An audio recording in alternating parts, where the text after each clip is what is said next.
Okay mister Nikhil, what is your strength? Ma'am I can flirt anywhere. अच्छा, ये आपकी strength है, तो फिर वीकनेस क्या है? आपकी ये दो खूबसूरत आंखें। आप इस स्किल से हमारी कंपनी ज्वाइन करना चाहते हैं? ओके टेल मी, इस स्किल से आप ऐसा क्या ही कर लेंगे कि हमारी कंपनी दी बेस्ट कंपनी हो जाए? मैम ये कंपनी तो दी बेस्ट कंपनी उसी दिन बन गई थी जिस दिन आप इस कंपनी में आए थे। You're right. आपको नहीं लगता आप चापलूसी कर? आप खूबसूरत हैं तो क्या कुछ भी कहेंगे? नहीं, मैं आपसे नीचे हूँ पोस्ट में, आप मुझसे पोस्ट में ऊपर, तो इसका मतलब ये नहीं कि आप मुझे कुछ भी कह देंगी। No I didn't mean. एक सेकेंड, क्या बोला आपने? वही जो इस कायनात का सबसे बड़ा सच है कि आप भला की खूबसूरत है, पर इसका मतलब ये नहीं कि इससे आपको ये हक मिल जाता है कि आप मुझे और मेरे इमोशंस को कुछ भी कह देंगी। ये आप कैसी बातें कर रहे हैं? रोकिए खुद को।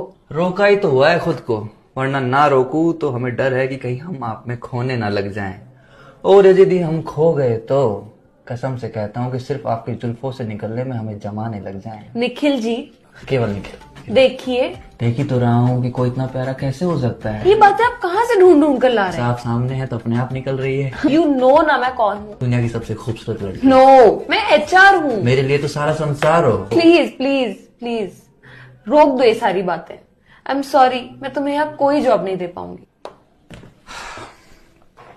ओके फिर, मैं नहीं चाहता था कि मैं अपना ये हुनर किसी और HR के सामने दिखाऊं, पर अब क्या कर सकते हैं, पापी पेट का सवाल है। अब किसी की जिंदगी हो या कंपनी, अब उसमें जबरदस्ती तो नहीं रहा जा सकता ना। एक मिनट, तो ये सारी बातें तुम किसी दूसरी HR को मिलोगे उसे भी कहोगे? पता नहीं। पता नहीं क्या होता है? तुम ऐसा कैसे कर सकते हो मेरे साथ? मैं तुम्हें कहीं नहीं जाने दूंगी। अब जाने भी नहीं दोगी, जॉब भी नहीं दोगी। You're hired। तो आसपास रहना मेरे।